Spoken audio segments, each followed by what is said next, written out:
নূরের পথে ফিরে আসা। দিনগুলো ধীরে ধীরে বদলাচ্ছে। আয়েশার জীবন এখন এক নিয়মে প্রশান্তি এবং মহান উদ্দেশ্যে ভরা।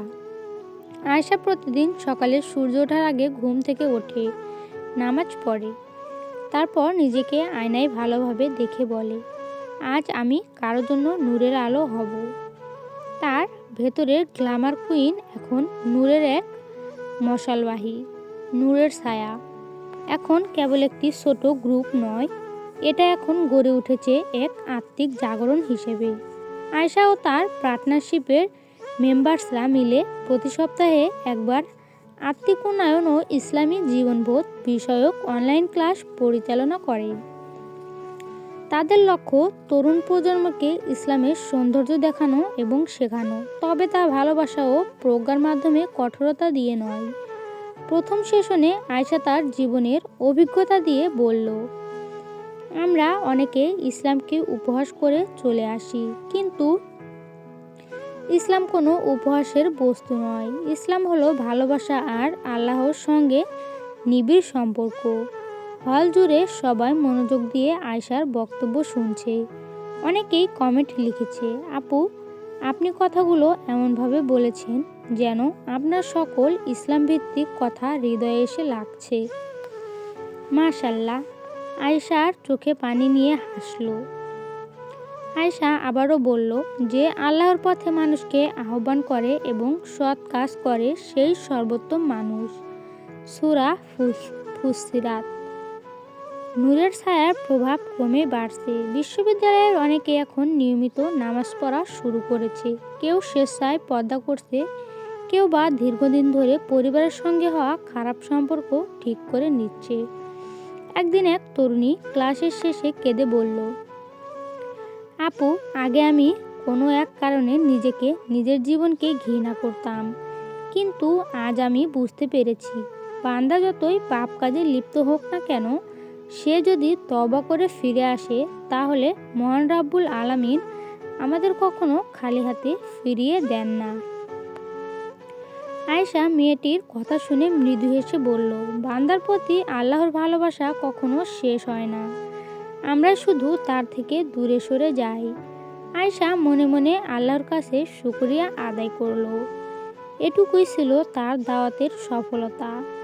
একদিন ইসলামিক উইথ ফাউন্ডেশন নামের এক স্বনামধন্য সংগঠন আয়েশার কাজ দেখে তাকে একটি বড় জনসভায় তরুণীদের মাঝে বক্তৃতার জন্য আমন্ত্রণ জানালো। প্রথমে আয়েশা ভয় পেলেও তার মা তাকে বললেন, ভয় পাস না মা, মহান আল্লাহ তাআলা তোকে একটি ভালো কাজের সুযোগ দিয়েছেন, এখানে ভয়ের কিছু নেই। তাছাড়া কোরআনে বলা হয়েছে, আর তুমি তোমার প্রভুর অনুগ্রহের কথা ঘোষণা করো, সূরা আদ-দুহা। পরদিন আয়েশা আল্লাহর নাম নিয়ে মঞ্চে উঠল। বড় হলরুমে শত শত তরুণীর ভিড়। আয়েশা মাইক্রোফোন হাতে নিয়ে বলল, আমি কোনো আলেম নয়, আমি এক গুনাহগার বান্দা মহান রাব্বুল আলামিন অন্ধকার থেকে আলোর পথে নিয়ে এসেছেন। জীবনের আসল জাগরণ হলো যখন তুমি বুঝবে পৃথিবী কোনো ক্ষণস্থায়ী সুখ আল্লাহর ভালোবাসার মতো হতে পারে না। আয়েশার সেই কণ্ঠে ছিল নূরের শক্তি, যা শ্রোতাদের হৃদয় ছুঁয়ে গেল। দীর্ঘক্ষণ বক্তৃতার শেষে অনেকে এসে বলল, আপু আজ থেকে আমি তওবা করব। আপনার কথা শুনে আমার করা অনেক খারাপ কাজের জন্য আমি আজ অনুশোচনা হচ্ছে। আয়েশা তখন মনে মনে বলল, হে আল্লাহ, সব প্রশংসা তোমার জন্য, তুমি আমায় দিয়েছ দাওয়াতের শক্তি। কিছুদিন পর আয়েশা একটি ইউটিউব চ্যানেল খুলল, নাম দিল আল নূর, হৃদয়ের আলো। সেখানে আয়েশা ছোট ছোট ভিডিও বানায়, কিভাবে নামাজে খুশি আনবো, তওবা মানে কি, আল্লাহর রহমতকে কখনো ছোট ভেবো না ইত্যাদি নানা ধরনের ভিডিও ক্লিপ বানায়। চ্যানেলটি দ্রুত ভাইরাল হতে লাগলো। অসংখ্য তরুণ তরুণী আয়েশার ভিডিও দেখছে এবং অ্যাপ্রিসিয়েট করছে। কমেন্টে অনেকে লিখছে, আপু আমি আজ থেকে নামাজ পড়া শুরু করেছি, আল্লাহ আপনাকে উত্তম প্রতিদান দিন। আয়েশা অনেক খুশি হলো। সে বলল, এটা মহান আল্লাহর ইচ্ছার প্রতিফলন। এবং তার দেওয়া নিয়ামত। রাতে আয়েশা নামাজ পড়ছিল। নামাজের সিজদায় মাথা রেখে বলল, হে আল্লাহ, আমি কিছুই না, তুমি আমাকে দিয়ে এত নিয়ামতের কাজ করিয়ে এসো।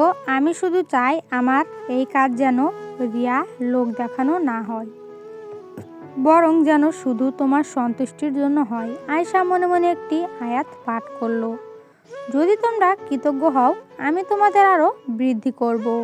সূরা ইব্রাহিম। তারপর বলল, আলহামদুলিল্লাহ, তুমি আমায় আজ পথে রেখেছো, তোমার পথে রেখেছো। রাতের আকাশে আজ পরিপূর্ণ চাঁদ উঠেছে এবং চাঁদের আলোয় চারিপাশ আলোকিত হয়ে গেছে। যেভাবে এক সময় অন্ধকারে হারিয়ে যাওয়া সেই মেয়েটি এখন নূরের আলোয় অন্যদের জন্য আলোকবর্তিতা হয়ে উঠেছে। চলবে।